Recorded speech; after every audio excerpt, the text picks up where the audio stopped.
Saturday morning in December 2025. It's amazing that we have just kind of zoomed through this year. It's like it feels like time just flies, for no reason now. We have these New Year's and we celebrate the new year, and then before you know it, we are now in the last month of that year. But there is a blessing that we are still here and we're here to talk about it. And so we're so happy to have all of you with us. Those of you who are on the line with us, we thank you for dialing in and connecting with us this morning. And for those of you who connect with us online and we'll see this later, we appreciate your time and your attention to supporting the Mastermind Call with the Dreammakers Network. I'm Byron Deese and founder of the Dreammakers Network. And it's just truly, I'm thankful. I think it's, in this season of being thankful and Thanksgiving and the holiday season, this is that time where we come together and gives us an opportunity to reflect on the year, gives us an opportunity to push for for those goals that we haven't essentially locked in just yet. But it's just truly cool because I think that, especially for those who are just dialing in and connecting with it for the first time, there aren't a lot of groups that are at least well publicized that come together for the purpose of personal development. And that gives you that lane where you can say, okay, this is my network where I can just be free to talk about what I'm trying to do, what I'm working on, what I'm pursuing. This is the group. This is my network who I know everyone in here has something that they're focused on. And, it's not that, I guess you would assume that everybody you meet is working on something. But the question is, are they working on it for the purpose of personal development? Sometimes we make a commitment to something or we want to do different things, but we may not know what type of mindset is necessary to even pursue it, let alone achieve it.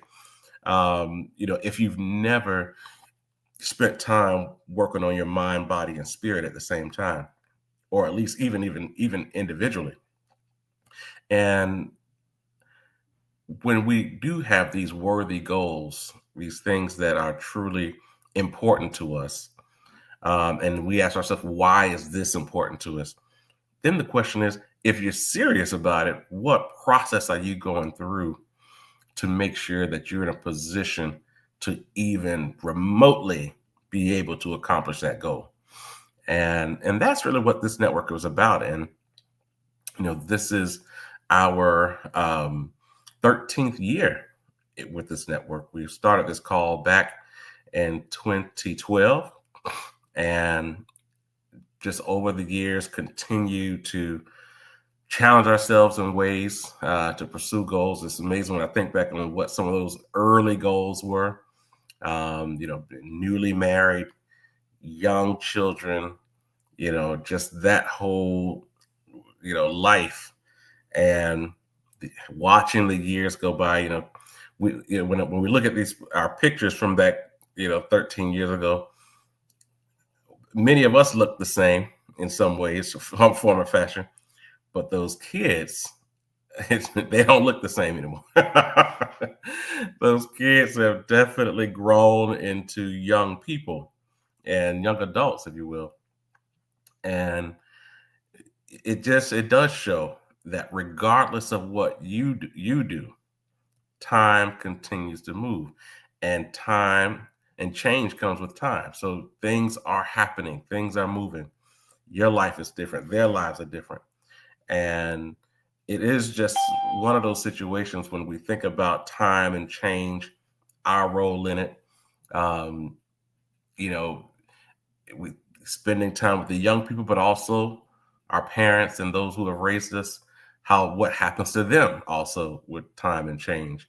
And so it is one of those things where you embrace the fact that we know that as long as we keep living, things will continue to move. But what happens during that time period for you, what you've committed yourself to, what type of experiences you're having, and why? Are you kind of a happenstance type person where whatever happens, happens, and that's just what it is? Or are you someone who has said, Here are my goals. I know, we can't define when our last day is, but we can begin the process of mapping out the experiences that we'd like to have in this life.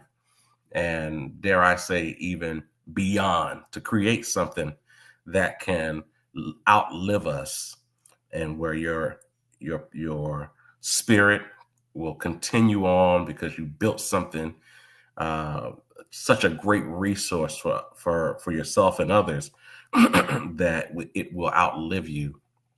I think that is just such a powerful thing to do when you're leaving your mark. I was listening to a sister the other day, and she was just an entrepreneur and talking about what she's building and the company and the whole nine.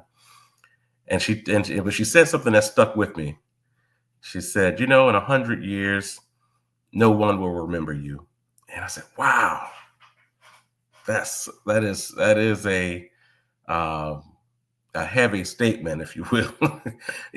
I said, well, there are a handful of people who have done things, and 100 years later, we still talk about those people. Especially as we think about some of our institutions. With the government, we know within those institutions, we remember presidents and we remember certain legislators, if you will, people who were impactful and have kind of their work has stood the test of time. And even the case for those of us who are part of colleges and other institutions or long-standing organizations and things like that. So there are ways, to create kind of a lasting legacy, if you will. But by and large, her statement was true. And so one thing that did to me was, it really said was, you know, there is that point when we think about personal development as to what we are hoping to accomplish within our own life of, is it for me or is it for others? The things that you do, is it for your own self value and getting the most out of today for yourself, regardless of anybody else enjoys it or not? Or is it to impact and reach other people who may also be on a similar journey, but hadn't, and looking for experiences and people who they can connect with and say, I think that this experience is helping add value to your own personal life. And so it was definitely a good way to kind of self-assess when she said, 100 years from now, no one will remember you. So do what you got to do right now. Um, and, and it for the most part, I think it is important for us to recognize that and ask ourselves, do we care? Do we care one way or the other that in 100 years somebody remembers us or not? I was talking to my mom yesterday, about her dad's grandparents, which essentially are my great great grandparents.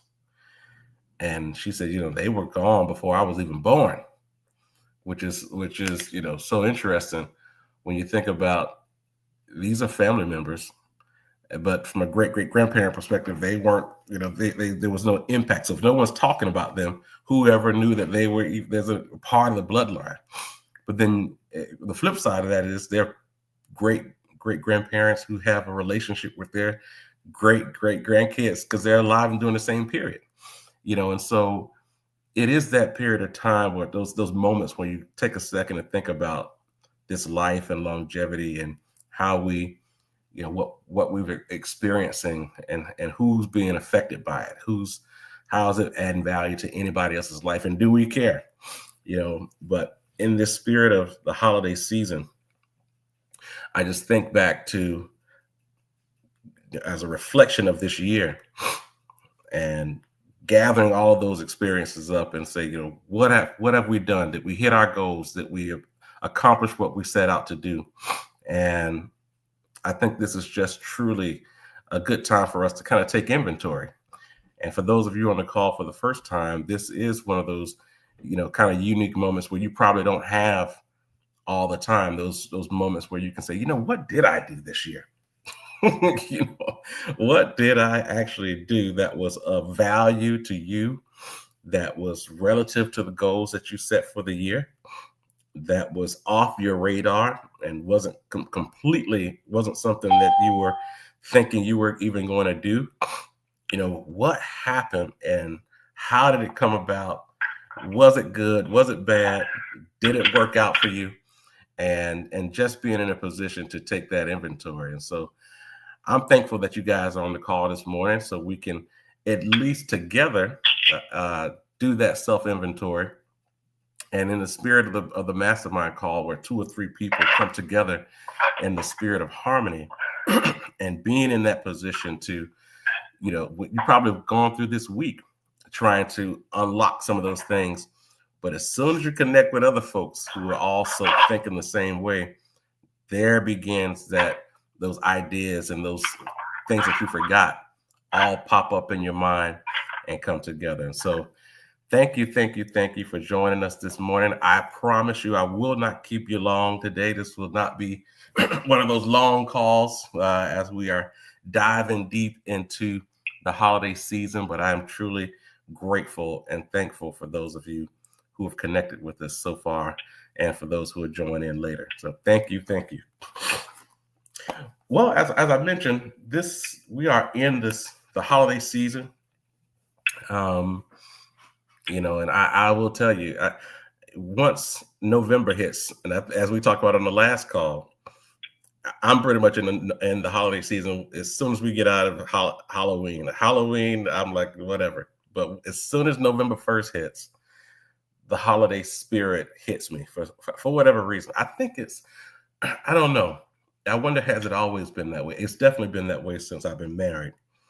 But I think back to, and I like that, though, to be honest with you, because I think as a kid, maybe it was, after Thanksgiving, then that whole spirit of Christmas would hit. But I like the fact that 2 months out of the year, and I probably should even throw in my birthday in March, but definitely having the last 2 months of the year just being in this spirit of being in a season, if you will, one that lifts your spirits, one that makes you a little bit more intentional. And I think even in business, it's the same way, because one, you have these goals that you've set, and you're looking at the year, you're looking at the calendar, and so now you're being very intentional to make sure, wow, I haven't hit all these goals yet. What am I going to do? How am I utilizing this time to make sure I max out these goals? But then at the same time, being in the spirit of thankfulness, being in the spirit of giving, being in a holiday season, and that spirit, it is just one of those times where you begin to be a bit more intentional about the things that actually matter to you. And I was talking to someone recently, and I don't know if anybody else has ever had this experience, but I realized that someone asked me, was I happy? And I was like, wow, that's it's a crazy question when it's off the cuff. But it was amazing that I started kind of going through what was going on in my life. And how did I feel about those things that was actually happening to me at that time relative to what I'm pursuing and why? And it made me really rethink the whole topic of happiness, because a lot of times when you think about happiness, it's like, oh yeah, we're celebrating it, all these great things are happening.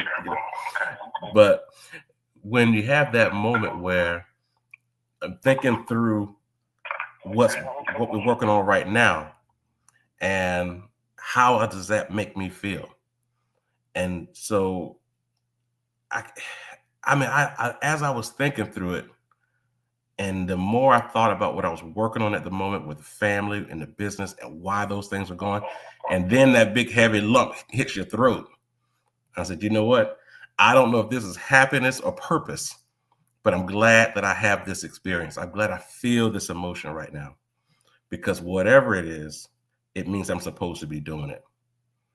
The fact that I have this emotion that as I think about the things that I'm doing now, the experiences with my family and my friends, my clients, what we are doing and why.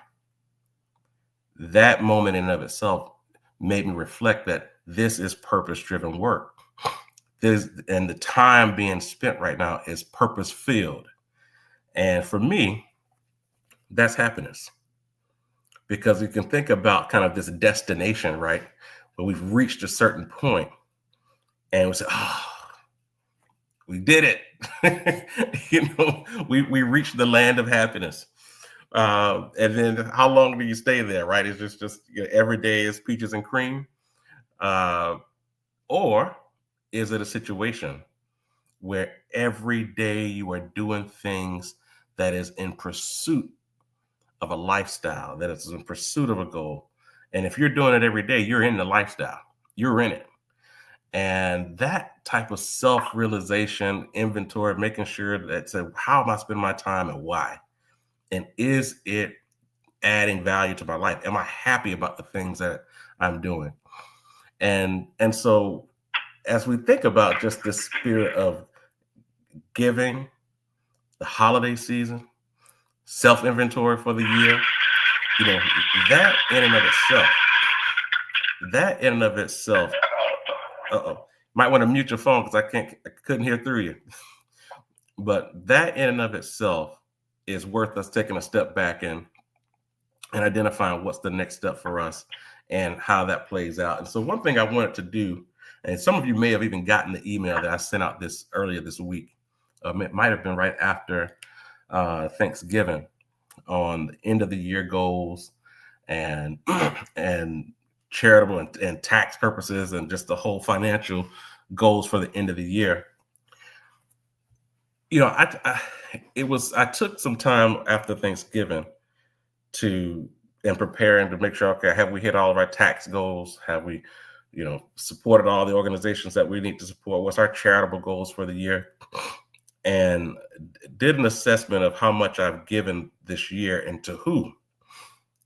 And I realized that this year I gave 33% of my income to charitable organizations. And some people say, well, yikes, that's a big number. Why is that? But, not that I'm, it's not all charitable. A big part of it is, just in the work that we do, there's a lot of organizations involved. But at the same time, there are just some goals. I would say a solid 20% of that are organizations that are just uniquely lined up with my goals in life, and wanting to see them sustain itself. Supporting the organization, supporting my college, supporting the church, supporting kids' activities, through school. Just being directly in line with those things, knowing what they're trying to accomplish, and being a part of that and supporting those things. I think that, and then I asked myself, is that the goal we were trying to reach, or are we trying to do more? And that's one of those tricky questions, right? Because whenever I lead myself into that conversation, the next point is, well, you need to make more money. If you make more money, you'd be able to, support more organizations and do the things that, support those causes that matter most to you. But I do think it's a worthwhile experience for everybody to, even regardless of what size or how much you give and how much time you place and supporting those charitable organizations and those causes and the people who need you. It's worth assessing, one, how much are you doing to support those groups and why? If it doesn't matter to you, you shouldn't spend your time doing it. If it doesn't give you energy, if it doesn't inspire you, if you don't feel like, what, I have something to add, there's something that I understand that could actually add value to this, then if you don't have that, then what's the purpose? Find things that do give you that energy. Find things that do give you that reason to want to stick around and do things a little bit more. But when we look at those things, the question is, what are those organizations? What are those causes that matter to you, and why do they matter? Where did this even come from? What was it? I ask myself, even when it comes to historically Black colleges, because it wasn't just my college that I gave to, it was other HBCUs. What about that is so important to me that I would give and support? And those, asking yourself those types of questions as we begin to unpack who we are and why, just on a very personal level, why are these things so important to you? And I can, speaking for myself, and I think about, as a young child, being exposed to other people who were graduates of historically Black colleges, and the way my parents would talk about those people who they looked up to when they were kids, the surrounding of aunts and uncles and folks from the church and teachers who spoke about these institutions with pride and really made you feel like this is part of the plight of us as a people. That stuff was instilled in me so heavy as a kid that by the time I became an adult and got married and had kids and things like that, this is how you communicate about the things that matter to you. So when these kids are young, it's being poured into their brain, and it just creates this lifestyle, generational lifestyle, where there's no doubt. You could be on your last day as well into your years, and you can know for a fact that what you have shared with your friends and family about the things that matter to you, more than likely they're going to share that same thing to their friends and family to keep that generational impact going. And that's the way I feel about education, particularly education for Black Americans, and the role that HBCUs have played within all of our lives, regardless of the HBCU. And as that pipeline to professionalism, being able to access the history of those organizations, of those schools, and be prepared to go out and, as Dr. Wilson say, dance on the world stage. Those type of, for me, that's important. And it's also, I think that's even unpacking that even more. When Maddie was in middle school, when she's a freshman in high school now, but her middle school years, it was so important when looking at a lot of her students or her classmates, because I always would wonder, of all the kids in this class, are they receiving the same message about higher education, pipeline to professionalism, why that's important, having us, a life that will last beyond today and tomorrow, being able to see deeper into the future, build healthy families. Like, are those things at the top of mind when they go home? What's their reality? When they go home, are they going home to brokenness, to challenges that young people should never experience? Or are they going home to families who are reinvesting into their mind and spirit, once they've left that school, once they've left school and gotten back into the house, like what's happening then? Is there more enrichment happening that maybe add value to the school, but also things that the school aren't teaching? Like these are things that when we think about quote unquote community development and the plight of our people, that these are thoughts that we look around and see these kids and what's important to them at this stage of their life. And, we've all been young teenagers or we're in middle school and things like that. And we've had our own fads during that time. And it was it was, impressionable and all that during that time. But we know that as parents and as folks in the community, that that those things, and it's much more powerful now. I would actually say than it was in our time, because technology has gotten involved and you could access those things so much more on a real time basis. So there is the need for community involvement to teach and preach and get involved and talk about the things that they're not going to learn in school and that their attention span doesn't have time for, as long as they're on their phones and doing whatever young teenagers do. And so these are things, when I look back on the year and just of how I've tried to spend my time and why, the why is so important. And so as we think about this year and this past year, what are some of the things that you have spent your time on that, in regard, good, bad, or regardless, but what are some of the things that I want to open up the call and try to have this conversation around the things that you've spent your time doing and why? What has been so, why was it important for you to spend your time doing these things?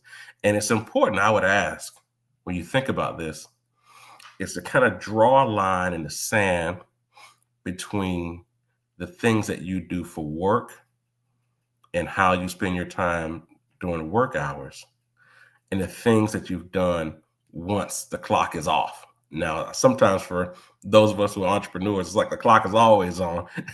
So it's like, and those worlds mesh really well together. I think at some point I intentionally said I wanted to weave in as much of my personal, time, and when I say personal, meaning the things that matter to me, into work, so I could, enjoy while making money. But I think it's for the purposes of this call and this topic on giving and how we've actually mapped out our year. Take a second and think about and share, if you're willing to share. What have you spent your time on this year and why? And what have you learned or gained from that experience this year? What have you spent your time on and why? And are you excited about what you've done this year? Do you feel like you should do more? Or are you in this situation where I wish I didn't have to spend so much time on this because X, Y, and Z happened. So I spent, half of my year. Actually, just on that note, I had a meeting recently with a brother, and he told me, he was like, I've spent this entire year just in recovery and recovering from an injury and dealing with the damage to his mindset and spirit because the injury affected his livelihood. So, me, and I'm trying to find every little optimistic hole I could find as we were talking about, his goals and what was happening in his life and the whole nine. But he just surmised that he said this year has been a wash. It has been a year that I haven't made any gains from his own perspective. that I haven't made any gains, and I don't even know. It's just one of those years that I'm happy it will be over, kind of thing. Sometimes that's the case, right? But as we are here at the first Saturday in December, let's take a second and just think through how we have spent our time this year, particularly in those things outside of work, and how has it added value, or how do you feel about what your experiences have been this year? So let's take a second to open up the call now for anybody who's willing to share and wants to discuss on this topic for this as we look back on the 2025 year. So we'll open up the call now.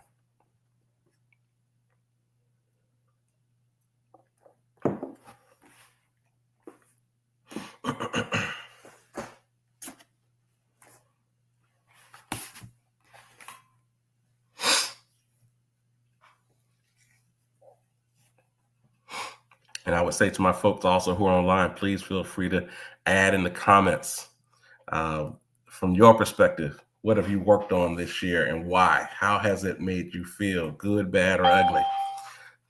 Feel free to add in the comments as well. Yes, sir. Yes, sir.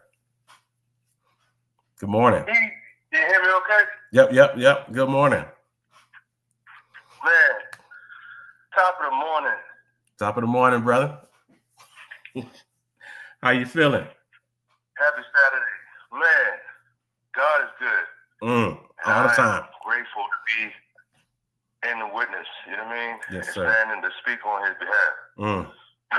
So, I was listening to your list and all the things you were talking about, man, and that was touching. And just to circle back to hear that Maddie is in first year high school blew my mind, bro. That's a whole nother story. That's a whole nother story, yeah. Yeah, so let me go from the work perspective. Right? Okay. I feel like God has pushed me to purpose. I had a moment back in 2024, and I told my sister, I was like, Kels, I'm not looking back. I said, I don't care what you say. I don't care what mom says. I don't care what anybody says. I done turned around too many times, and every time I turn around, God is pulling me back to this. And I'm not being selfish, but I feel like this is where my purpose lies, a part of it, right? So I have to do this. And I'm thankful for it. I drove that thing to the wheels fall off, and now we are in a position where we pretty much booked out for 2026. We're looking into 2027. And God is doing crazy work. Like I told Ma the other day, I was like, Ma, if God is doing all of this in his pajamas, I hate to see what happens when that boy get dressed. You know, like when he put on a 3-piece suit. Like I don't know how to do this, man. He's like, yes, you do. Grace and mercy. Understand that God's will be done. Amen. You know? I love it. So then on the personal side, well, let me go to the fun side before I go to the dark side. And I'll say dark side not because like it's a bad place. I always tell people, you know, when the worst come to worst, what I try to do is my little pea brain, right? What I try to do is go to the depths of that and just figure out the size of the hole and investigate on the soil and figure out the tensile strength of it. Figure out what kind of roots are down there and what kind of livestock and what is happening in this hole, right? Then I work my way out from there. You know what I mean? So, all right, let me go to the light side. The light side is that what my life has set up now to where I see my daughter every 2 weeks. And then if it happens to snow or some other God intervention happens and she doesn't have school, then we get more time together. And she's noticing that. So much so yesterday when we come in the house, she was kind of dazing off. Like, you know, I pick up on Friday night usually after school or after whatever. And she was dazing off, and I was like, "Que tu pensando?" You know, I'm trying to learn my Spanish, so I asked her little stuff like that. And what are you thinking about? Right? And she was like, you know, just spending more time with you. Wow. And maybe 2 years ago, then it's been 2022 since me and her life just kind of got estranged.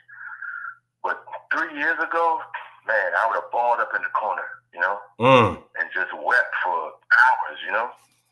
But I was able to sit there and appreciate the fact that even though, like, this speaks to God's omnipresence, right? Even though I haven't had the chance to be there for her, my presence in her life is always felt.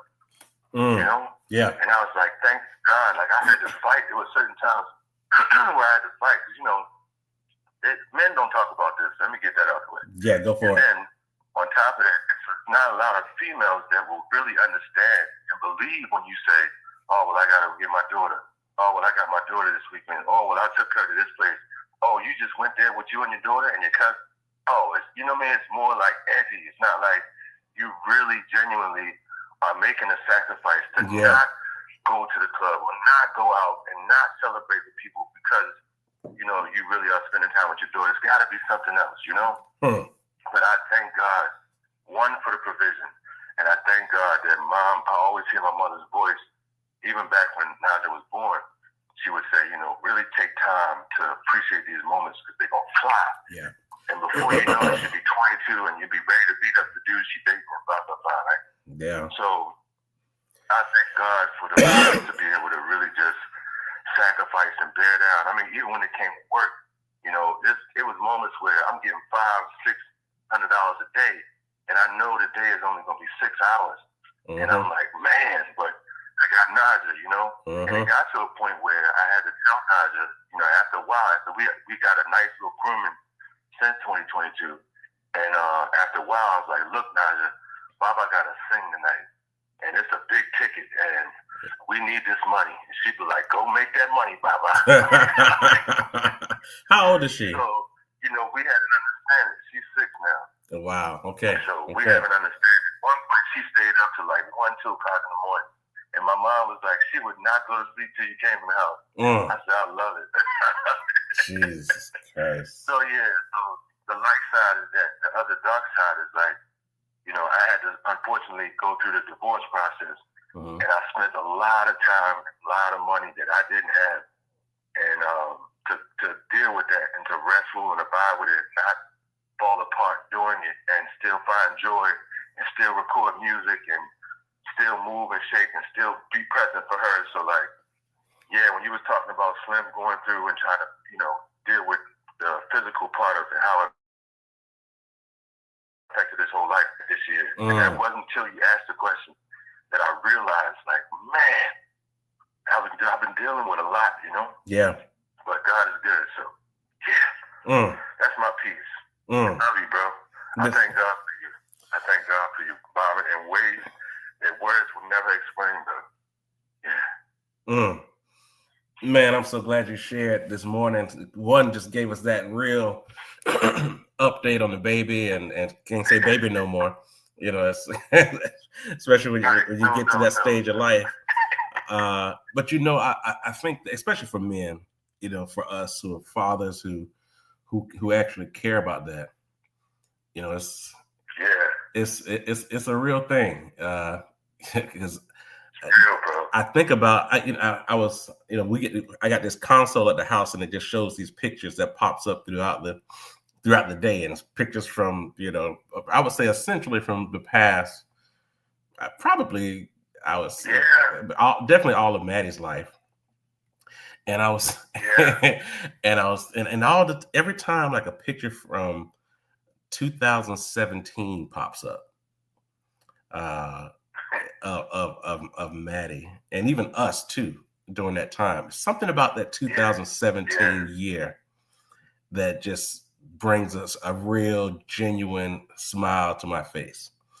And as you're talking, I was like, you know what? Maddie was 6 in 2017.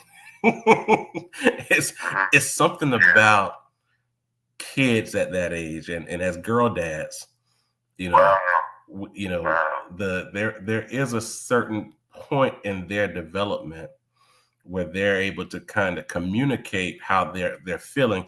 And if we're being honest, it is a very small window of, and I don't want to just use the word kids. I mean, I think people who allow themselves to be completely vulnerable and expressive about their life and what they care about, and show the emotion about being excited about this or being mad about that, and just being emotionally, vulnerable to the 1000th degree, and you get all of the good and you get all of the bad, right? So you get all of that.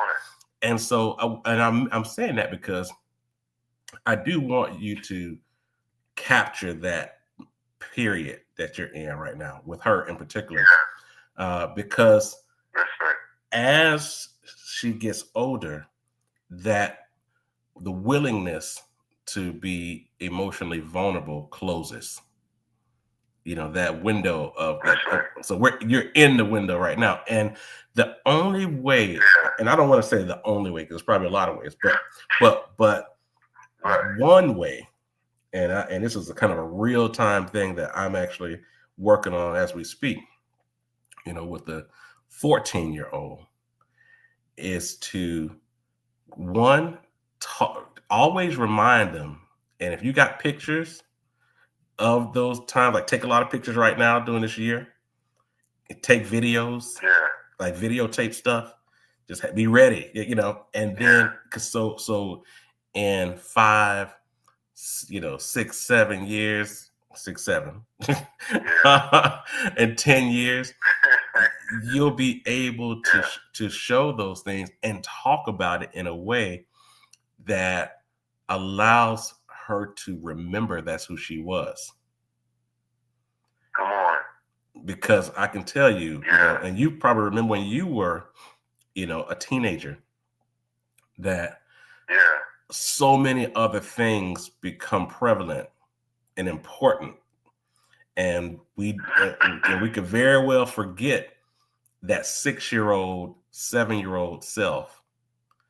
And unless you are, reminding them of who you really are when you are completely unafraid of being judged, unafraid of what people think, all of that stuff. So it's worth, and especially like, again, for girl dads,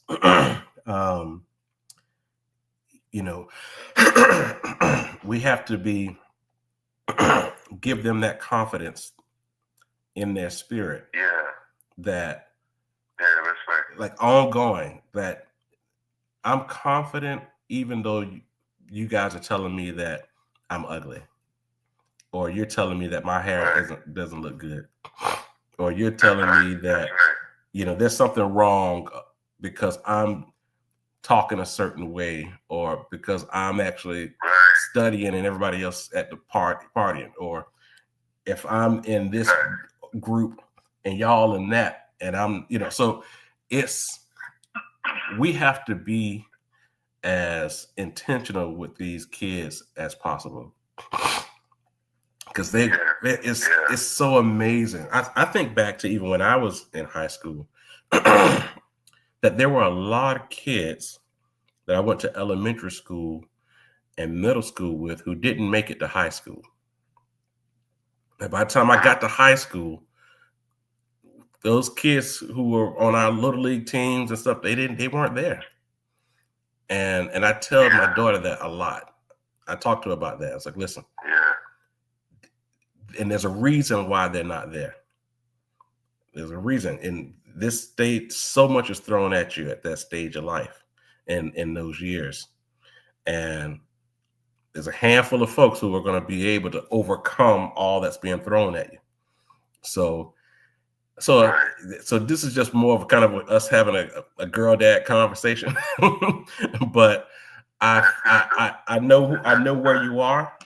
I know that all that you're, and with everything else that comes with it, and just as you talked about going through the divorce and being able to communicate that and still make it make sense to her. Go all in, brother. Go all in. I'm glad. Thank you for confirming that. Thank you. Yeah. Go all in. It's worth it. It's worth, it's worth it. I just wouldn't want to be on the other side where I didn't go all in and I'm looking at my child and I'm like, who are you? This is not, where did I drop the ball? Did I not do enough? Did I not communicate in the right way? Did I not, all these different things. So it's worth going all in. And then the question, and here's the other part to that. So, well, what is all in? What does that even mean? Because we have to also be honest with ourselves that there are some things that we have experienced that we're trying to use, and as we try to raise our children, that might not work, that might not be a real resource. So, that's, I can't remember who said this, but, sometimes when people say, man, listen, I did my best. I did everything I knew to do. There are some things that requires more than your best. Yeah. And people are like, well, how do I do that? That means you have to go and learn new stuff. That means you have to grow. That means you have to grow. You have to become better than you are right now and that's in every aspect. That's parenting, that's in business, that's in relationships. You have to become better than who you are right now. And some people are willing to do that and some people aren't. And that's just the truth. Some people just aren't willing to. They say, what for, man? I'm good. I'm good. If you don't accept me for who I am right now, then whatever with you. And I'm like, okay, that's an option. That's one way to think about it.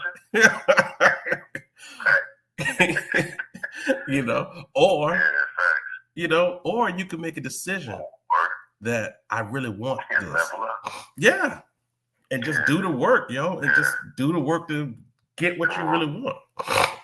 So we don't get a chance to, like I said, we probably need to do have a girl dad network, if you will, just to, and just get the brothers together just to rap on this stuff, because it's real, man. It's so real. Man, it's so real, bro. It's so real.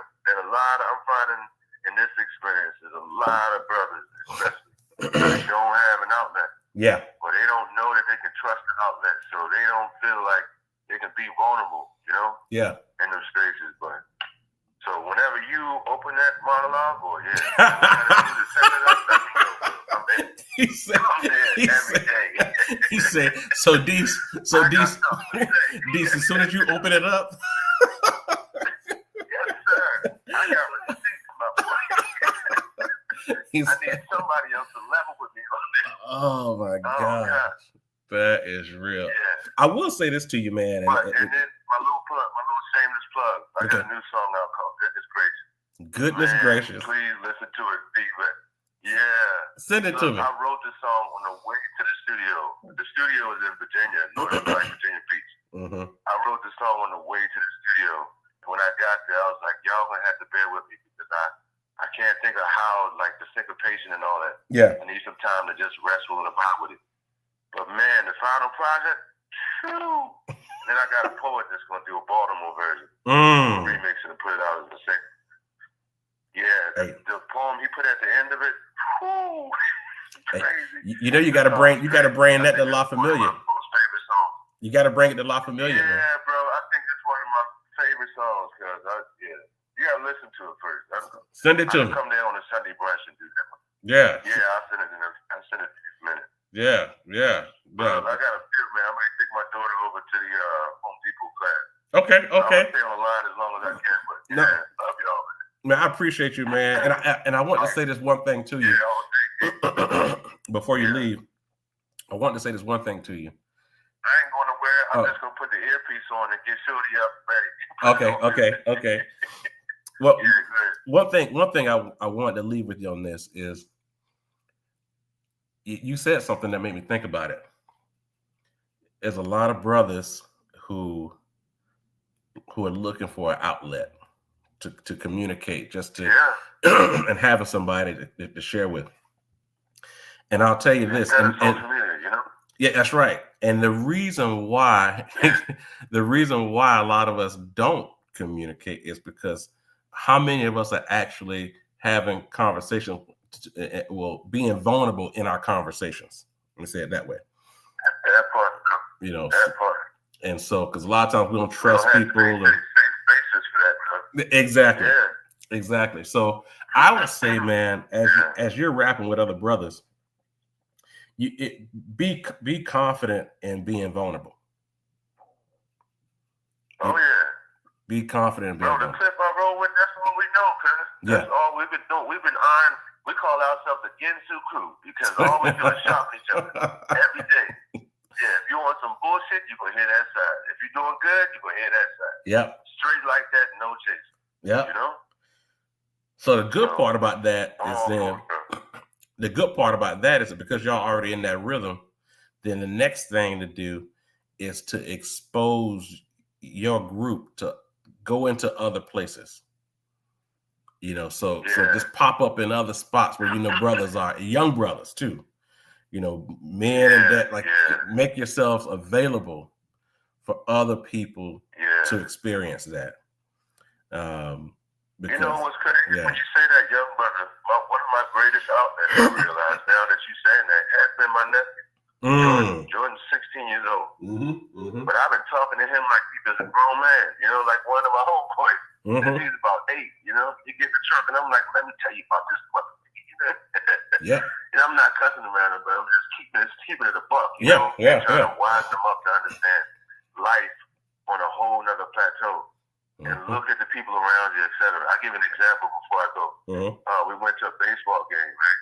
And we're sitting there, it's me, Jordan, and like 4 of his homeboys. One of my bros that hit the end. He's like, y'all got these tickets, if you want to go. I was like, cool. So I called Jordan, I told him, I said, yo, get your bros together, go into the game. Tell them put on their old gear, and let's meet at the light rail. Bang.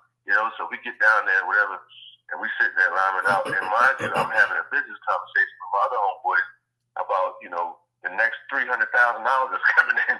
Yeah. Right? So they sitting to my right, my homeboy sitting to my left. They get up, one of them get up and was like, bro, you don't mind if I go get some food from the joint? I said, nah, go ahead. So I didn't say anything. He got up and rolled out. Jordan and his other roadies just sat there, right? So then when Slim come back, everybody in his food. I said, wait. You mean to tell me he got up? Y'all let him get up and go by himself. That's rude. That's where y'all messed up, number 1. Number 2, this man paid. Nobody gave him a dime for the food that he went and got when y'all left him by himself. Number 3, why are you minding this man's business and in his plate? Go get your own. That's right. And I dare one of y'all leave without the other again. Everybody getting waxed. As soon as we get off the light rail, I'm waxing all of y'all and I'm going to make you walk home. You're looking at Jordan like, yo, your uncle is crazy. Try me. That's right. Okay? Yeah, because these are the things that you don't do. That's right. And they had enough to I wasn't even going to say anything to him, Byron. Yeah. They interrupted my conversation, my $300,000 conversation. That's right. Asking me if I wanted some fries. Nigga, I'm a grown man. I wish y'all would. And that's why I had to let them level off with all of this. Like I said, Ginsu. I love it. Why we are in contact because God knows that you move Ginsu and I move Ginsu. That's right. He said, Byron, I need you to get in touch with this brother. And God told me, you need to tap into this brother. You, Paz, Tia, everybody. Since then, Ginsu. That's what we do. I love it. I think that's Ginsu. That's the word of the day, brother. Ginsu. Tighten up. Tighten up. Tighten up. Tighten up, baby. Oh, man. All right, man. I love it. Appreciate you, brother. Oh, man. That is good stuff. That's why it's good to connect with the brothers, man. And just, make sure we all get a chance to connect when we can, because we all going through something. And I ain't gonna lie to you, I love moments like that because, and Paz knows this about me. I'm always reaching for one or two things. I'm always trying to either make somebody cry or find myself in a situation where I'm about to cry, right? Because think about that for 1 second, right? When you're in that moment, like, why do you cry? And when something happens and puts you into an emotional state that is so heightened that is your body is reacting to it. And anybody who's read the Law of Success in 16 Lessons knows that energy is energy, and you can transmute energy to do anything. You can transmute energy, any kind of energy. It doesn't matter what the energy is. You can use that energy to just create impossible things. But it is like a science. It's like a science project. Like oh wait, always when we talking with the fellas, it's that moment when you see a girl that you've never met before for the first time, and she sees you, and that whole period of attraction before you've even spoken one word, that is the beginning of energy building that can create something. And so we're used to being able to, especially in relationships, that spark that creates maybe a relationship between two people, or sex, or whatever the case may be. But it's important for folks to know, and for this call, we can have the conversation to say that energy can create anything you want. Heightened energy, you really want to use that. And so you can transmute that into, like you say, a loving relationship, a sexual experience, but you can also transmute it into a business, into, whatever, an idea, a ministry, an organization. Like, you can transmute energy into anything. And I found myself in situations and like similar to this conversation, when we start talking about, when brothers get together and start talking about their kids and unpacking and peeling onions and getting to the raw. Now we're there. The energy's raw. It's ready to roll. My why is so heavy that lump is in my throat, tears in my eyes, like all that stuff, right? Then what do you do with it? And just and Brother Brandon just said, hey, we need you to start something like that, right? So, I see what's happening. Y'all trying to create something. Start something so other brothers can be a part of that.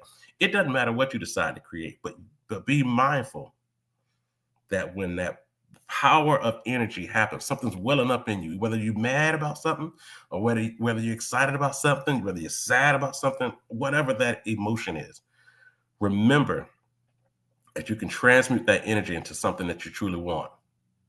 You can do that. We do it all the time, but we don't do it intentionally. And what I'm saying is that we can take that energy and do something that is worth our goals and worth our time and worth our experiences. And so, yeah, I'm just thankful for those kind of conversations. And it is, you're right, as we get into the new year, it's important for us to find ways to continue and have more of those, enrichment type opportunities, especially, and nothing against the sisters, but especially for the brothers, because we just, we're too macho for a lot of stuff, and we need it, man. It's just, yeah, that's a whole nother topic. But oh wow, so here we're a little past 8:00.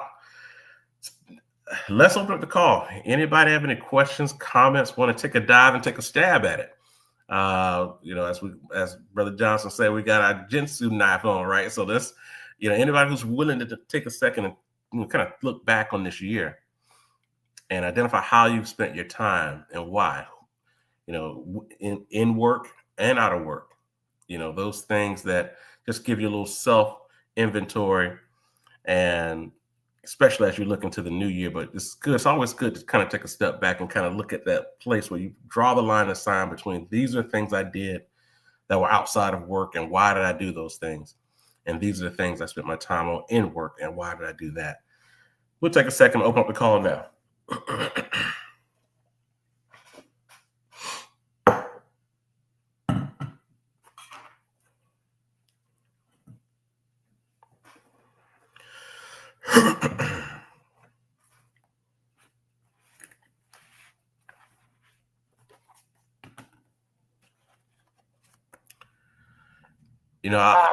Hey, good morning. Hey, Good morning. How are you today? Good, good. Oh, that's my sister talking. All right. Bonnie D's on the line. Yes. I don't talk much. That's what I'm talking about. It's about to be good. But I won't, you know what, shut up. I want to talk, you know, how I spent my year. You know, we started off the year, you know, working on getting the work done at Mom's house. Mm-hmm. And, you know, it's turned into a bigger project than we anticipated. Mm-hmm. You know, going through historic preservation and all that kind of foolishness. And then in the middle of it, you know, having the car accident, not being able to, you know, that just kind of threw a monkey wrench in the plan. Mm-hmm. But looking back on 25, at least it, you know, that to me the accident was a distraction, but it forced us to have to, due to circumstances, you know, we all started pooling resources and supporting each other. So, you know, one can get around, one can be here to do stuff with Mom. Mm-hmm. You know, we're all here in the same space, be helpful and supportive of each other. So, unlike Brandon, you know, I'm on the bright side of things. This got out of something that didn't seem like a good thing at the time with the accident. To me, it was a distraction. Mm-hmm. It put us in another space to start, you know, supporting each other and building up each other. You know, whether it's the siblings helping the parents, the siblings helping each other. Mm-hmm. We just, you know, we're building and solidifying as a stronger unit. So that's one of the good things about it. The other good thing about it is dealing with the renovations at the house. I just can't call them renovations, it's rehab. Mm-hmm. With the rehab at the house, it's forcing me to have to sharpen my blade. Mm-hmm. Jensen. and exactly. Brandon don't realize he got on preaching this morning. That's right. He sure did. Oh my Lord. That brother's preaching this morning. And what happened was, as I'm working through that process, then I got a call from that. I don't know if it was the October call when you had Brandon Riddick Fields on. Mm-hmm. He started talking. He was the one who then, dug into my brain some stuff I had thought I'd forgotten about, and him talking, and then I started talking to Steph, who is being charged with by her husband to start their real estate development company and acquisition company. Mm-hmm. And so I'm feeding her with information. And as I'm working on my stuff, then I'm feeding Maria with information. And next thing you know, I got a nice little team I'm building. That's right. That's a great point. To do things that something that's possibly can turn into a business or several lines of business. Mm-hmm. To meet a specific goal. So, out of all the confusion and frustration throughout the year, I have to say I'm on the positive side of the balance sheet. Things look good looking good. So I'm happy. Since it's the end of the year, I figure I share that with the team. Mm-hmm. See, you know what? You said basically what I was coming up with earlier when somebody asked me the question, "Are you happy?" And I think what happened was when they asked me the question, I wasn't in a good mood, right? So I was about to say, "No, man," like no, I am not. But right now, no. I was like, absolutely not. But then I was like, I can't say that. And so then I thought about it. I took some time to think about it. And just like you were just unpacking, the things that I'm working on, and even the stuff that is frustrating, because I care about the fact that I'm working on these things, and I hadn't just thrown up my hands and just said whatever, I'm happy about the fact that I'm actually doing it, and these are, I could see if it was just like way left field stuff and has no rhyme or reason for nothing, but like, nah. This is, the stuff that we're doing, we may not be finished yet, so we may not be in the finished product of it, but these daily little activities, like, okay, oh wow, I'm a little further now than I was yesterday, and that part makes me happy. And because, and especially if you say, tomorrow I'm gonna do some more, and that my plan is the day after that to do more, so it actually goes back to one of the books I read a couple of years ago, but I dusted off earlier this year, and it's worth sharing with you guys on this. It's the the business of faith. The Business of Faith, by Matt Levy and Jeff Ward. And when I got the book, I thought the book was about like about ministries, about starting ministries and things. Then I started reading the book, and the book is really about building a great business, but building a business on faith, and so identifying the fact that there's so much value in having a big goal or a big dream that requires you to have these daily faith wins, these faith objectives that happen every day, because you just walking toward the mountain. The mountain is that you see it and you may feel like it's so far away, but the fact that you didn't turn around, and then next thing you know, you're like, yikes, a lot of stuff has really come together on this thing. And and just to being able to speak confidently about what you're pursuing and keep moving in that direction.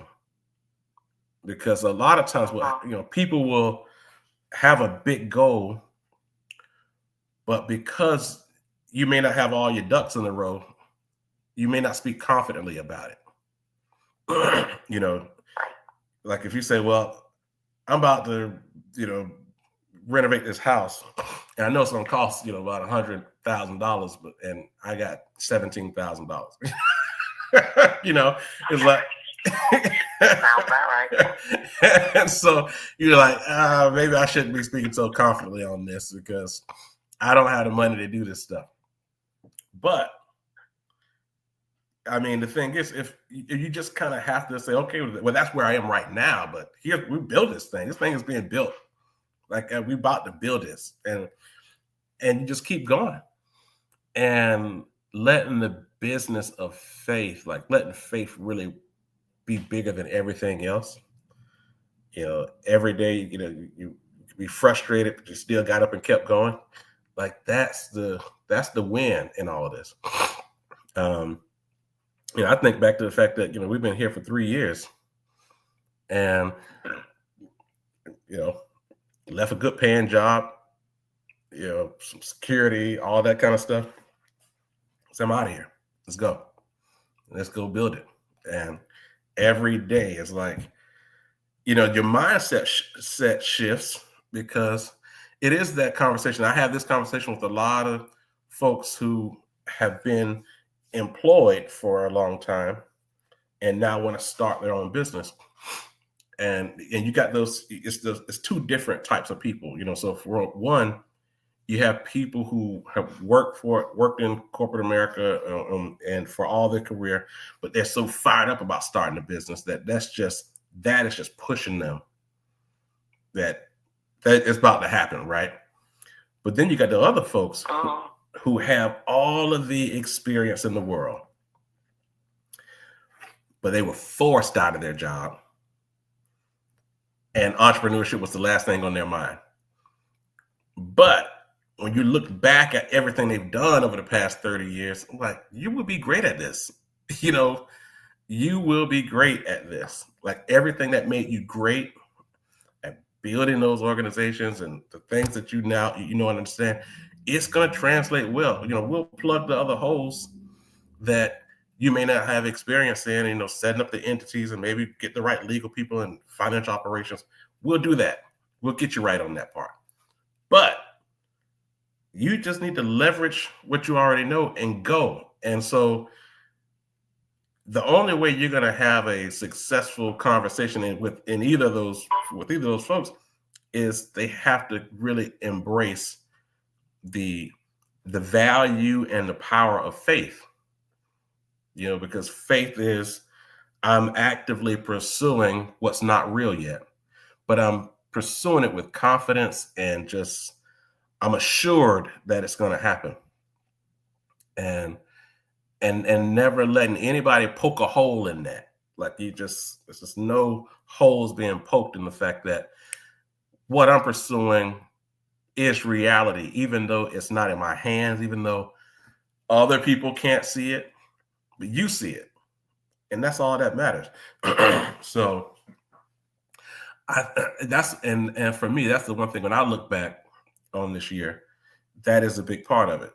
It's just that ongoing commitment to faith, to pursuing what may not be real to other people, but it's real to me and God. We lined up on this, and having that ongoing communication, with God to say, well, you gave me this idea.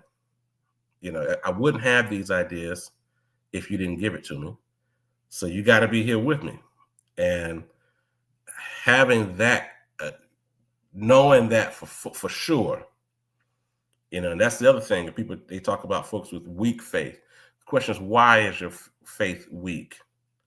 What's getting into your spirit that isn't God?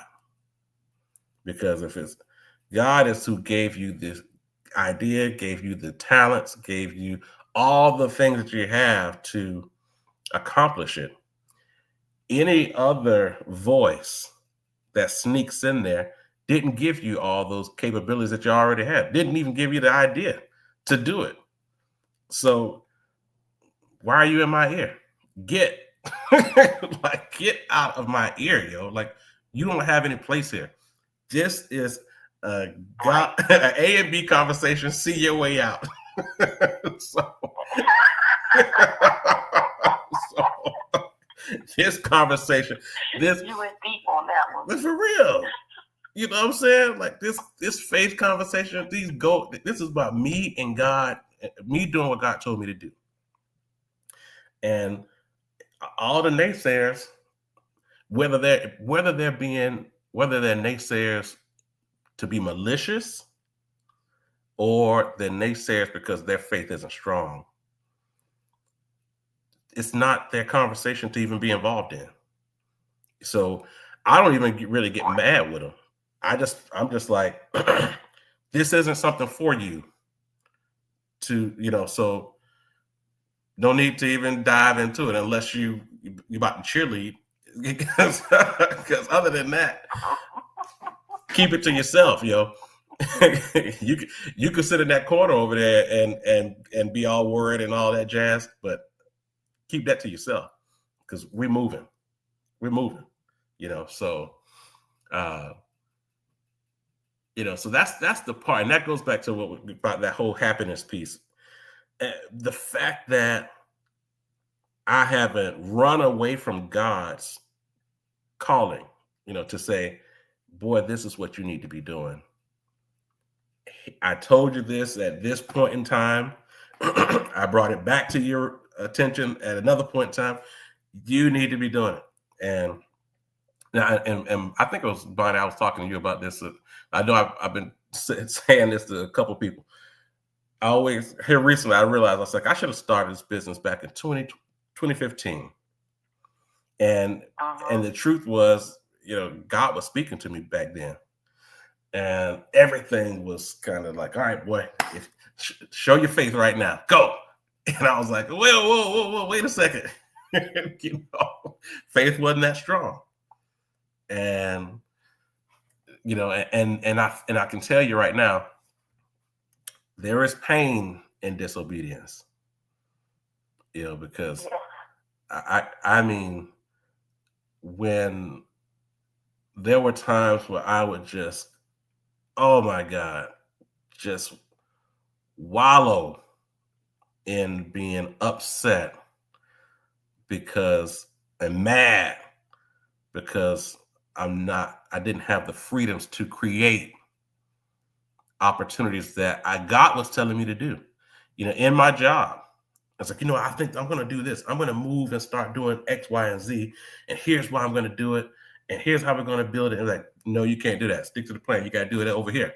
And I'm like, Jesus Christ. Like, you guys hear what I just said? You don't see the big picture.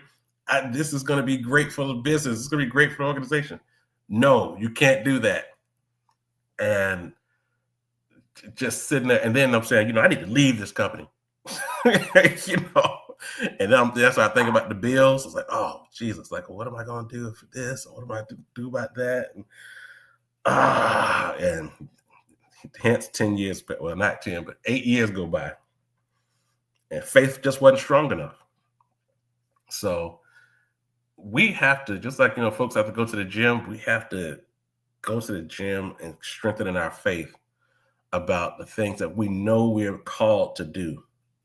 That's the point. We are purposed to do specific work. And so the only reason why we're not doing it is because we just hadn't strengthened our faith enough yet. But, I'm just like, why not, man? It's like, why not?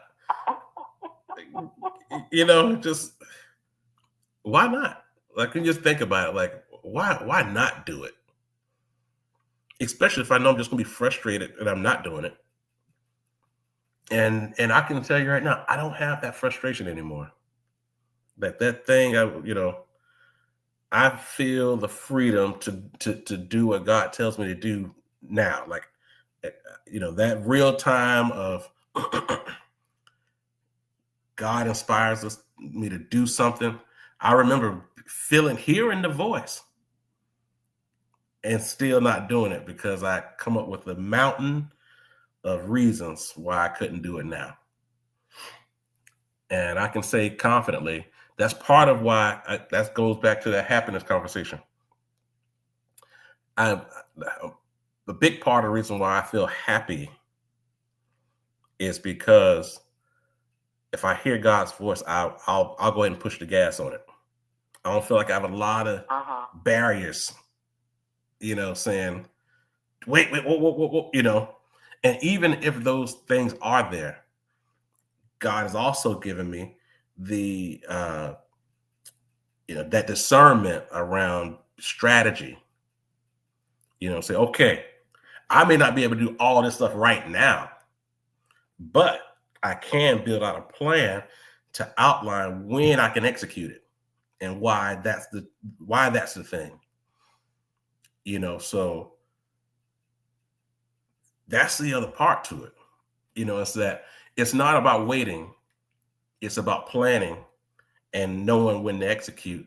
And if it's already on, if it's already outlined, and instead of me getting upset because I'm not doing it right now, like for instance, let's go back. Like in 2015 would have happened, and God said, "This is what you need to build. Go build this." And instead of me saying, "I can't do that right now," it's just, "Oh no," and head in the sand, I said, "Okay, got it. What I'm gonna do is I'm gonna hit all my sales goals this year, and I'm gonna take 50% of that money and go start this business, and then get things going, and start identifying some revenue streams while I'm still working over here, bringing in more money, but funding that, bringing more money, fund that, bringing more money, fund that." That would have kept me, in peace. If I was doing that, that would have kept me in peace, back during those years. Because I didn't do it, I was frustrated and, just really in a bad space emotionally and spiritually, because that was also during the time, I'm trying to remember, it was around that time actually that I think God said something to me that was so, I'm trying to remember exactly what year this was, but it was almost like if we are in relationship and you don't trust me, then why are we in relationship? So basically, if That's huge. So it's like if I have fear, worry, or doubt, and not to say if I have it, because everybody has those things, but if I allow fear, worry, and doubt to actually be a real barrier of me doing something that I know I'm called to do, then that's me saying that fear, worry, and doubt is bigger than my relationship with God. So then you start saying, well, if that's the case, why am I even in a relationship with God? Like maybe I don't even need to be in relationship. So so you start quickly deteriorating at that point. Where your foundational understanding of the world begins to just crumble. And I'm like, nah, it can't be that big. Like that fear can't be that big for me to like crumble, like spiritually, emotionally, like to become something that I don't even know, all because of fear. Nah. No.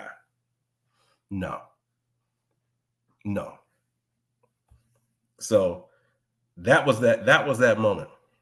And I was like, no, I'm not about to be so afraid to move forward on a goal, to move forward on something that I really want, to be so afraid to do it that I will, end my relationship with God and just, my whole foundation, things that I'm standing on, built what I built my family on. I'm like, nah, not on my watch. And so it just came down to that. So this faith game is real. It's the glue to all that we desire and our purpose and all of that. So I say we just stay in the gym of faith. Stay in the gym of faith. Build it up, man. Build it up and be thankful. Be proud of the fact that you're building faith muscles.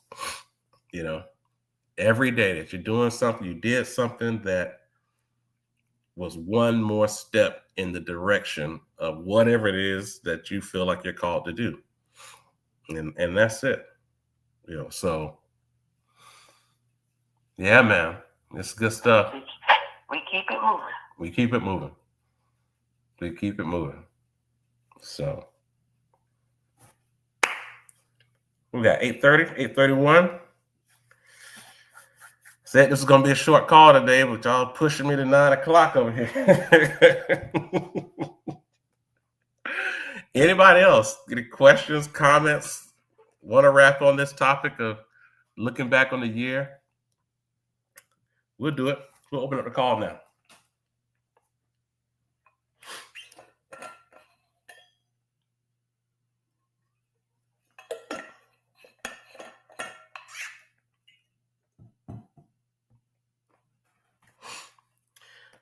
Yeah, hey, there you go. All right.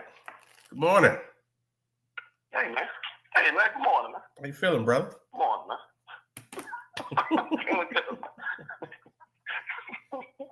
I was about to shut this thing down, brother. Yeah. That's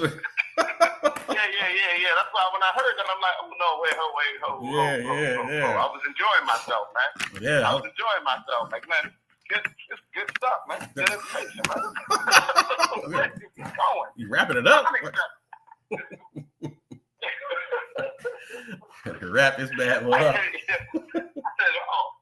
Not at all. I've been running and trying to get down to the spot at 9.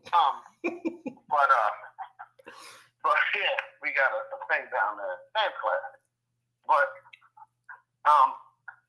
as everybody was talking, and as you've been talking, I'm always that's the whole thing is for us to think, right? As the conversation is happening, it should be sparking things in your mind, thoughts, ideas, whatever, right? When you're on the call and your brain is swirling, sometimes good things come up, and sometimes, we get a call and, bad things will come up. And I know 100% on the line people are like, in tears, like, the tears, like, he had me laughing. He was like, yeah, this is what I always do. And I was like, yeah, get somebody to cry.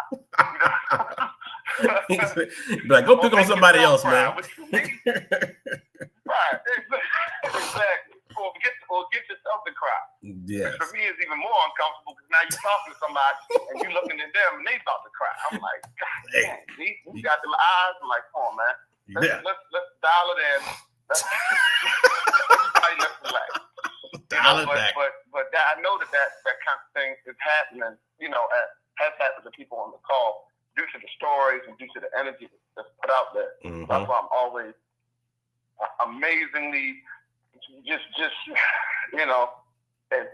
grateful as you can think to be for the people to get on for the call itself, and Brandon definitely put it in where it means like that. You don't even know how much I appreciate you. Talking about you, Byron, and I was like, yeah. And he reiterates a lot of what I'm sure we all are thinking. As the call happens, although everybody doesn't have a chance to say it. So I'm saying that we're super grateful for you and leading this thing, and just exposing and coordinating the energy. You know what I'm saying? So it's a beautiful thing. But as I was as I was just going back to 2025 was the question. Man, this whole thing is this thing is a blur, man. I'm like, yo. I almost, if I wasn't running around here getting dressed, trying to organize to leave, I'd have had to go through the phone and like look at pictures and see, all right, so what exactly, because I'm not in front of my calendar and my notepad and all that. I was just going back into the month thinking about what happened now? Where are you at? What is it? What happened? Mm-hmm. And personally, business wise, I'm like, I really had to try to capture it into it. When y'all start talking about feeling good and happy and all that, I said, okay, all right, let's quantify it that way. Mm-hmm. And how you felt through the years and the difficulties and the challenges that occurred, and and how you overcame them, which is important. But more importantly, you overcome something as long as you don't die. But you know what I'm saying? What you learn from it, so don't you repeat the issues, or what you learn from it, so that you can duplicate the good things that occurred. Right? Both are important. You know what I'm saying? If something good happens and you don't learn from it and duplicate it, then it was just luck. And you just hey, that was cool. I found $20. Hope that happens again, and you just move on. Yeah. Not knowing, that there was whatever that you that win is available over and over again if you learn from what you did in order to make it happen, right? So it's a little premature to thought because typically I'll be in this mode going into, I guess it's almost that time, Christmas time, and the first of the year, we get the rethinking and all of that, but it is that time. I just wasn't, I wasn't ready for it. Today, right now, currently. Yeah. I'm talking myself into going through what's happening in real time. But what I do know, and so many things occurred, and it's been a blur, and it's been I'm gonna hit you with all the cliches. There's a lot of ups and downs, Yeah. I'm just doing my thing, continuing, living, surviving, all that kind of stuff. Mm-hmm. And that's the way it really feels, because the things have been the best way I can think about it.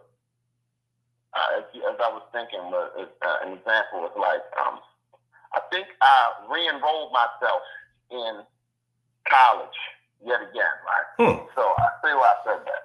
I accepted, as I'm going back, I accepted last year, going into last year, although that I accepted that a lot of my effort would be in learning things because I was trying new things at a rapid pace, especially with the entertainment center and the sound stage, right? Yep. I just accepted that. Okay, Okay. So now you're actually going into the kitchen. Yes. Like actually going there. Yes, sir. You're actually going into the kitchen. In the kitchen. You know what I'm saying? Like, that is a real thing. Like, you don't cook at home. Nope. You don't cook at events. You don't cook at all. Not that I can't cook. Yeah, but you don't. But I don't cook. And you know what I'm saying? Like, yeah.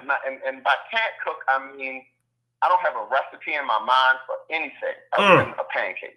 You know what I'm saying? Like a recipe. Like, this is my yeah, get out the way. Or you got paprika? You got this? Oh yeah, I can make that. Yeah, get out the way. I don't have a single recipe in my mind. So to say that and then to be like, all right, entering into this kitchen realm because of, you know, what we have to provide, staffing and all that. So now you're the cook. You the guy. And you're in there. So I'm like, I'm not in you know, in my mindset as far as doing stuff, it's like, all right, well, if I'm going to be a cook, in normal circumstances, I'm like, well, if I'm going to enter this realm, I'm cooking to become Bobby Flay, meaning that I'm learning this skill because I'm going to try to turn this thing into a lucrative, you know, massive thing. But with this, it's a requirement to continue to get some revenue so that this business moves forward. So here I am. Bang. I'm stepping in, no problem. You know, and to do it with a cheerful spirit. And that piece is why I say it's like college in the sense that if I agree to do something previously, and this is where you know, where our training and, you know, and being in the gym comes in. If I agree to do something, I've agreed to do it and I've reconciled it, and now I'm going to do it with a cheerful heart. You know, so, and I'm not going to be, although there's frustrations in the activity and the learning and all that kind of stuff, and sometimes it's just the actual labor and the ego part of it. Like, you know, I hate I'm better than this. I'm too good for this. You know, we all think that. Like, I'm not doing that. I'm too good for that. You know what I'm saying? But I agreed to do it because it's a requirement. So now I'm going to do it with a cheerful heart. And how can I control my emotions and my thoughts while I'm approaching this task, doing this task, and then when the task is finished, so that I'm not in a depressive state, or I'm not in so I'm not, you know, I'm not fighting my ego in doing something that has to be done, right? So that has been a means of me going back to college, if you will, in this state, you know, for this particular example, and not feeling bad about it, not being depressed about it, just being able to focus on a means to an end kind of thing. You know what I'm saying? I'm gonna do this until. This has to be learned. This is a skill, and it's a requirement. It's a skill that you don't have, but it's a requirement for this thing to move forward.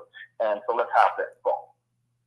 That was one thing that occurred, and once I finished with it, and we got it up and running, I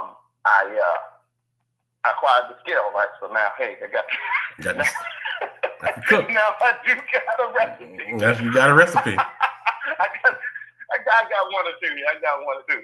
And have had people, side note, you know, come and be like, hey man, hey brother, man, those wings was all right, brother, man. What you got walking around like, if you only knew how funny this is to me, because I am not that guy. But you know, I've taken it, you know, and accepted it. But that being said, if that collegiate spirit, and not the collegiate spirit that you love, these, not that rah, I'm so excited to be here collegiate spirit. Because my collegiate experience was not that. Mine was a required task that I saw as a means to an end. You know what I'm saying? Yeah. So a lot of times I did it with a grain of salt, and not with a cheerful heart. Yeah. You know what I'm saying? I'm not saying I didn't excel at it, but I'm saying that you know, I wasn't excited about the entire process. And with this, I was more understanding of that potential pitfall and aware enough to be like, I'm not going that direction. Here's what we're going to do. We're going to shake it off, and we're going to do what we have to do, and we're going to continue until it's done. So this is what I because that's one thing that occurred that I was just like, wow, that was fun. It was interesting. It was a thing, and then here comes all the rules and the regulations. Yeah. And having to shut down that operation, move to something different, totally. So get this brother out the kitchen. Right, exactly. We had to shut it down, shut the whole thing down. You know what I'm saying? But it still didn't negate the learning process and and the skill acquisition. And now in my negotiations with other outside vendors and whatever else, I'm super knowledgeable about exactly what's going on. So when I hear a number, I'm like, oh, okay, yeah, no, we're not saying that, sir, because I know X, Y, Z. I know where you get your supply from. I know we can do this. Now let's do this, this, and that, or let's adjust it here. I want to get you 3 times instead of 7 times because we're going to do a volume number.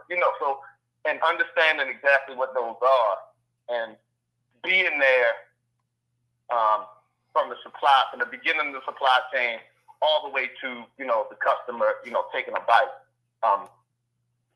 is something, and I feel good about that. So all that being said, it was something new that I tried. So here's what I came up with as far as the Mastermind call and us talking about it, right? Because when we were talking about happiness, and this is brand new, this is what I heard from the other side. Mm-hmm. And when you're talking about being happy, am I happy? I was like, man, I don't know. I know the term happy, but I don't think that the feeling happy is what I'm really going for or in a search of. Like for me, this is just maybe it's just the way I'm thinking of the vocabulary. But when I say happy to me is I get in the car, whatever, my playlist is going, and a song that I haven't heard in a while comes on, regardless of what it is. I'm like, oh, this is my joint. Yeah. And I feel good, and I smile. I feel good energy. Raise my vibration. I think that, to me that's happy. Like, oh yeah, that made me feel happy. But my day-to-day or my search is not to live in that feeling. I think the thing when I feel good is the satisfaction of completing a task that I really like, that I set out to do. Mm-hmm. You know what I'm saying? So like, it's anything. I guess not always just closing the deal or the successful event or what I'm saying. It's not always that. Sometimes it can be just. I get to that. I get to this basement. I bring these bins. I hit the Costco heavy. Buy 50 bins, buy 30 bins. I'm about to get this basement together. Yeah. and I get it. And it's still that feeling of satisfaction, I think. And I don't want to. I am a man, so that's the only way I really can operate. But the devil talking about manhood earlier. Yeah. And as a man, as a man, I feel like. So I don't know if it's always just a masculine thing about the idea of the hunt and then the satisfaction of the completion. But that is, I think, and when I don't have enough of that, that's when I get into the feeling of, the beginnings of the depression or the beginnings of the, what we just say, sadness or whatever. Yeah. So like that is what I think I'm really in search of is the satisfaction. And I think when I have the satisfaction piece, if I can live in that land for long as possible, when happiness comes, it's like a spike in the vibration, and I'm like, wow, this is good, and then I attract from that level. Yep. But then I use that to go back into satisfaction, to the hunt and the acquisition. You feel me? So like, I don't always say, oh, am I happy? And like you said, I'm not happy. I'm not happy.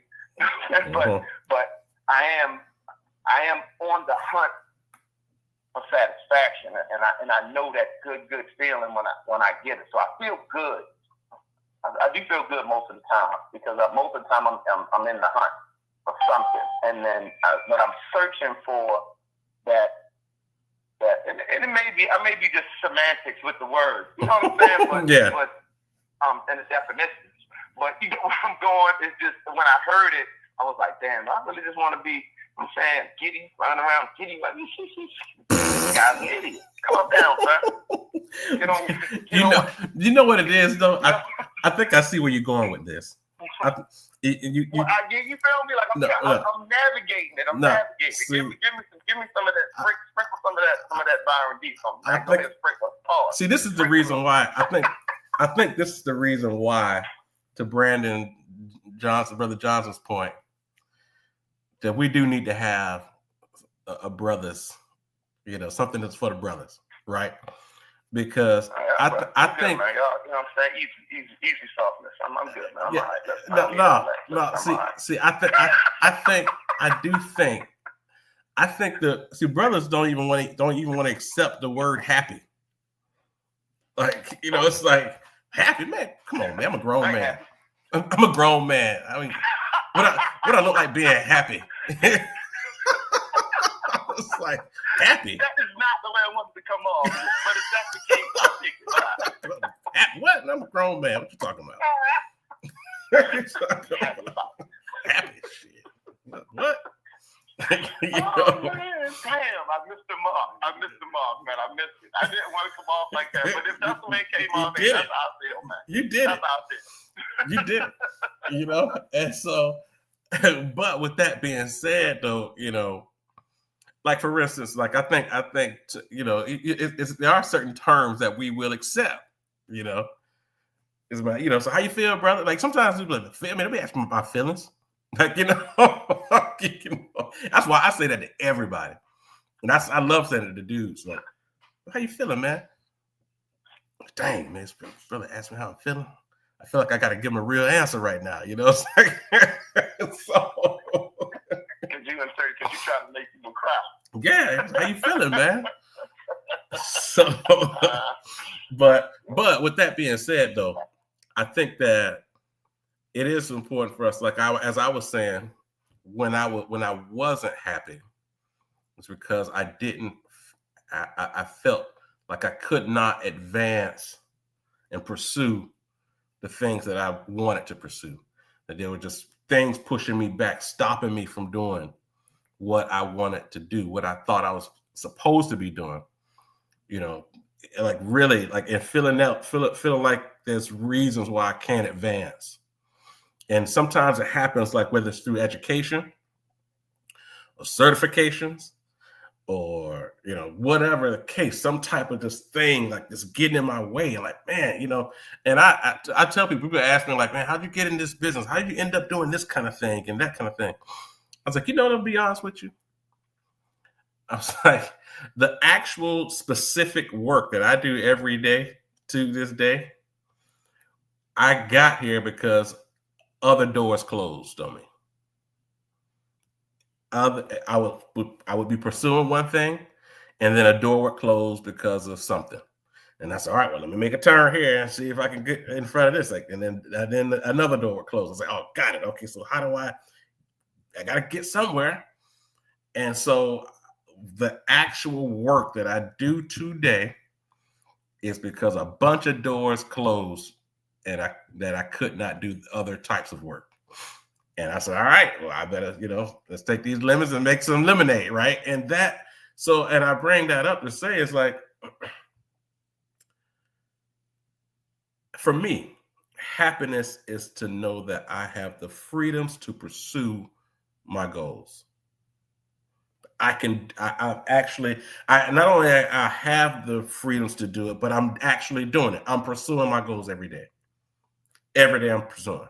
I'm winning some stuff, losing some stuff, but I'm doing it. I got the freedoms to actually do it.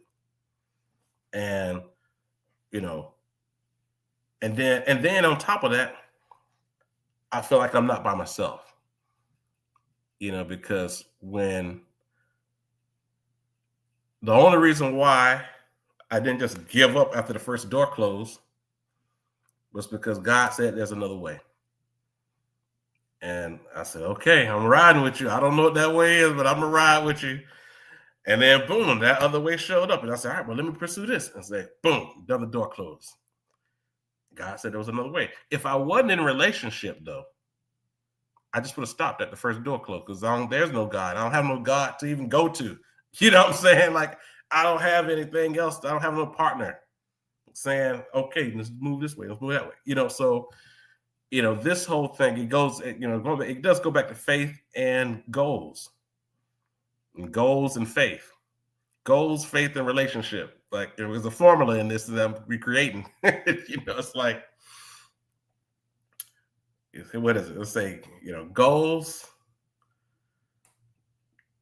you know, plus faith times relationship, you know, equals happiness or whatever. I don't know. Well, there is definitely a formula that we have to stay on, and then have that daily self-assessment of like how you feel about what happened today, and is you know, do you feel like you know, did you move forward?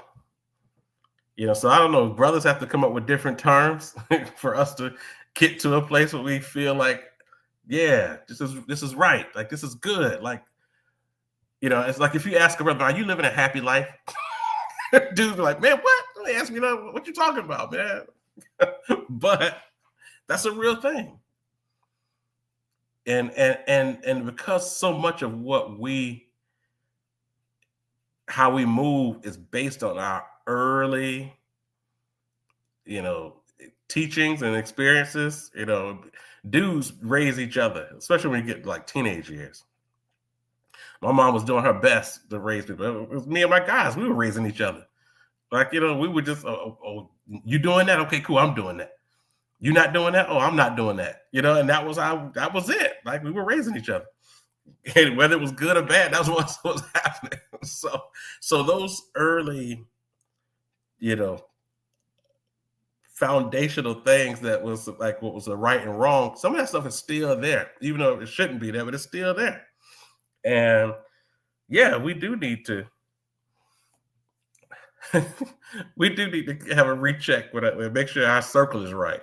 Because, you know, if we got the wrong circle, we probably got a lot of mess in this brain.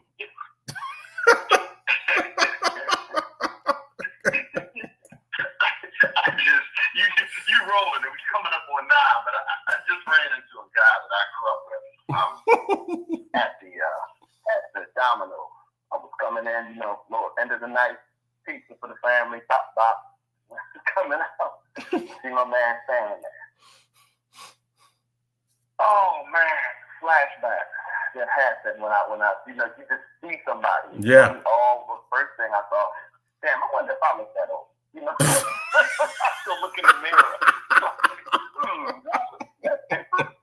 But the second thing, I was like, when she was said it, just triggered me like, oh my goodness. Yeah, there was a lot of foolishness raising going on. Yes. And I have tried, and I know you have, and I'm sure people on the call have, and if you haven't, you know what I'm saying, get to it, to reassess a lot of those lessons that, you know, we think are ingrained. And I heard the guy, hold on, let me get the quote right, man. It was a good one too.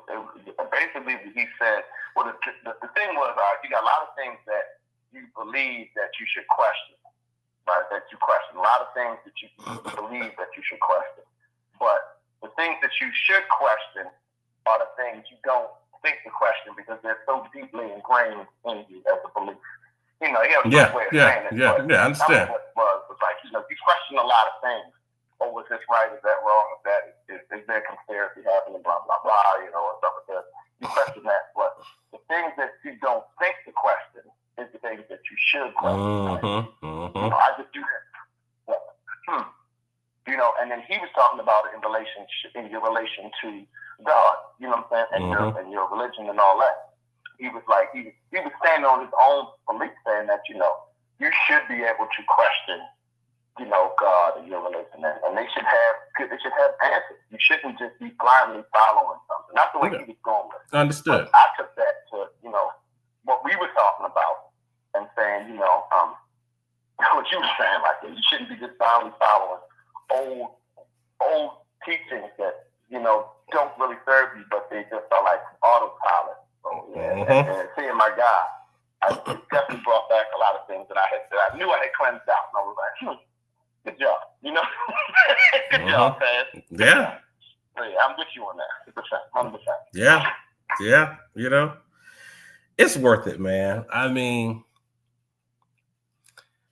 you know, it's just the more I think about this life, you know what I'm saying? Because at this stage of things, well, first of all, I know why so many people go through midlife crisis.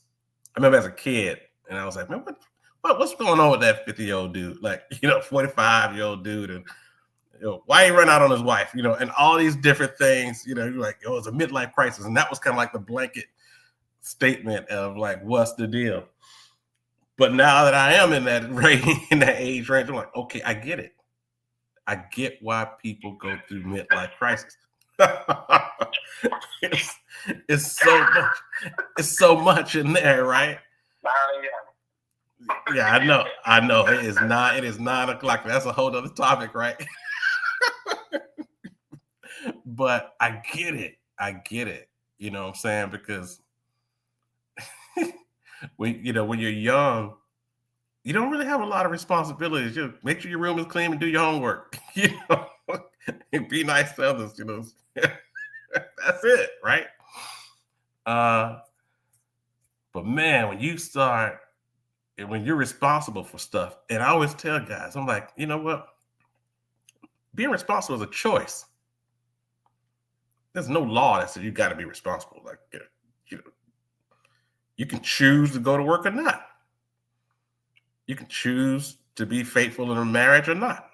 You can choose to be a good dad or not. It's a decision. You just make a decision. Then once you make a decision, though, you in on that. Now you can say, I'm in this week, but I'm not in next week. And just know that there are consequences for that. You can be good this week, not good next week. But if you expect an outcome of I'm still getting paid like I showed up every day, or I should have this great relationship with my child because I'm not disappointed every other week. Yeah, you know, like there are consequences for the things that we decide to do. And some cats say, yeah, y'all can have that stuff. I don't care about none of that. I'm just here to live and die. These are all decisions that we can make, you know? And so once you've decided what you want to pursue, and for me, I've come to and this partly could be because of my early,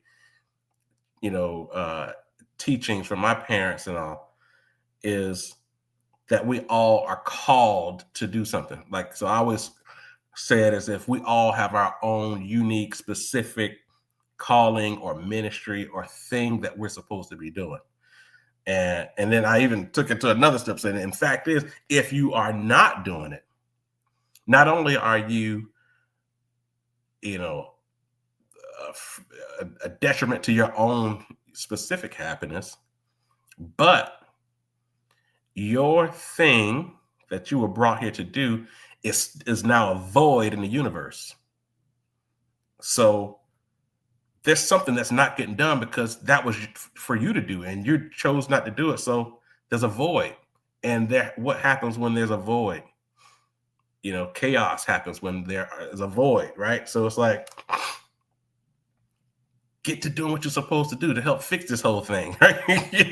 So but that's the way my brain came up with it. So I go back when we talk about happiness and giving and all these things, it's about trying to stay in the lane of my calling and stay in ongoing communication with the Creator.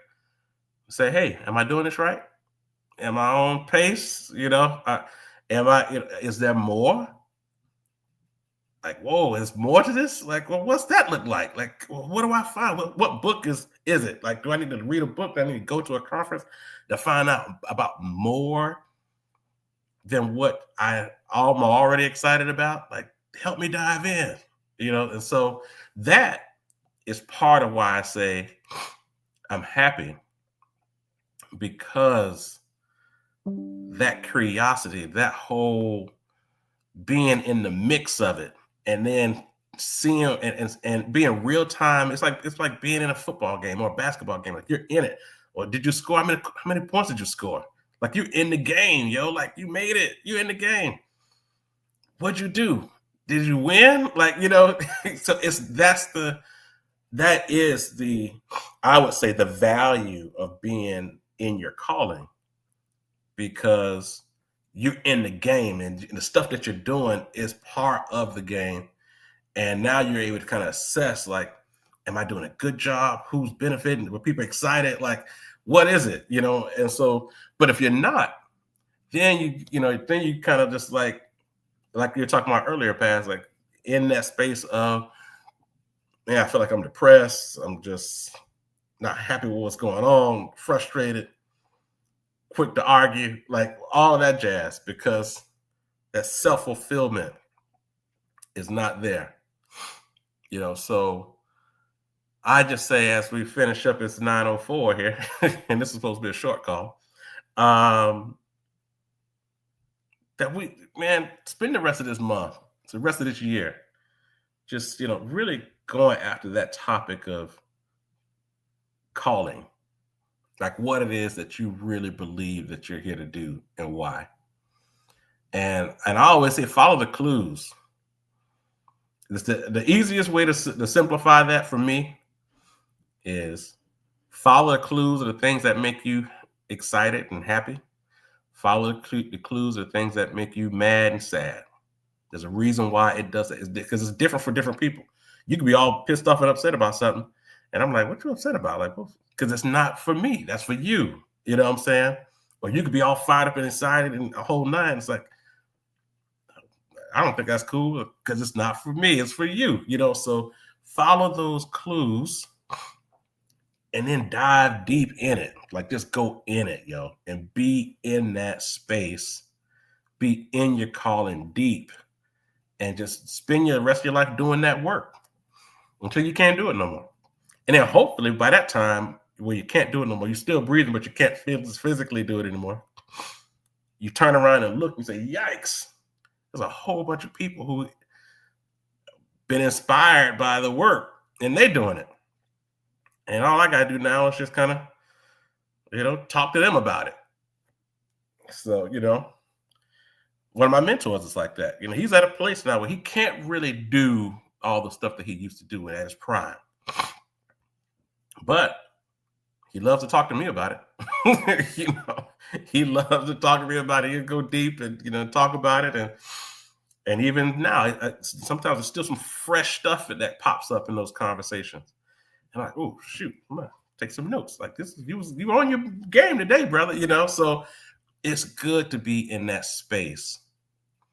And like I say, I think there's happiness there when you know that you're in that space. Now, again, there are, like Paz mentioned, there are times when you just like, oh, it's my jam. Like, I'm happy because I'm listening to my old song. I remember, like, yes, that is part of an emotion.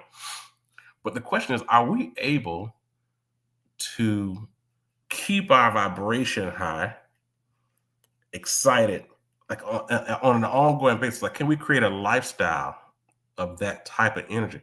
And my approach, is if we're working in our calling, we have the opportunity to experience more things that keep us fired up.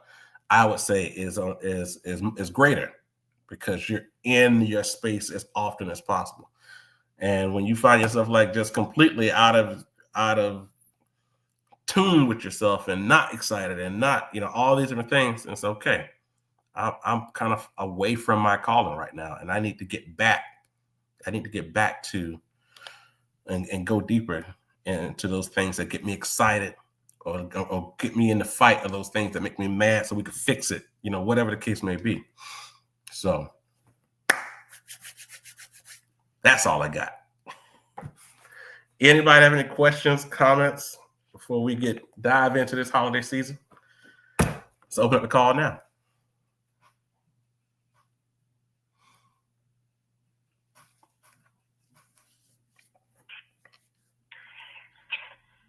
I don't have a question or comment.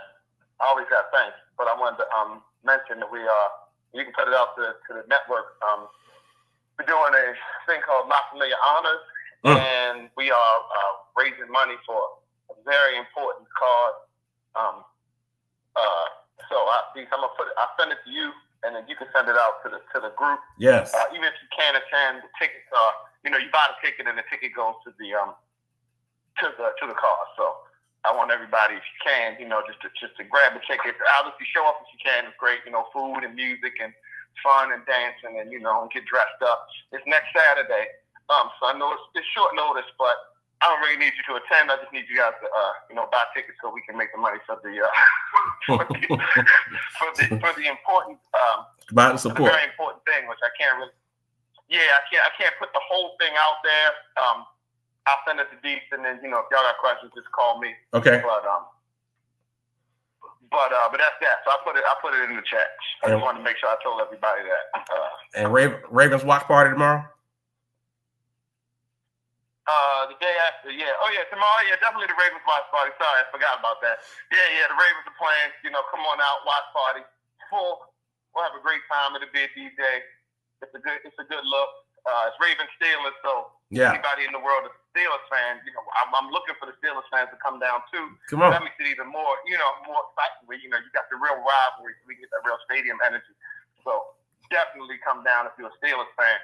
Your old Pittsburgh. I know we got some Pittsburghers. Some very close friends of Pittsburghers. You know what I'm saying?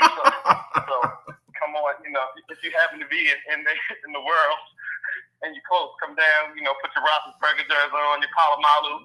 Let's go. Let's get fired up. I'm gonna have a good time tomorrow. That's right. Ravens Steelers. Let's do it. All right, folks. Listen, man. Enjoy the holidays. Dive deep. Find something good that you're reading and dive deep in that. Get some good stuff out of it, Like that's one thing I will say also. This has been a good year reading. A lot of good books this year. I think I'm gonna post like all the books I read this year, and just like it was some good stuff this year. This is let's really enjoy this holiday season with everybody. And before you get so fired up about the new year, really take in and take value into this year, like what you've done, what you're doing.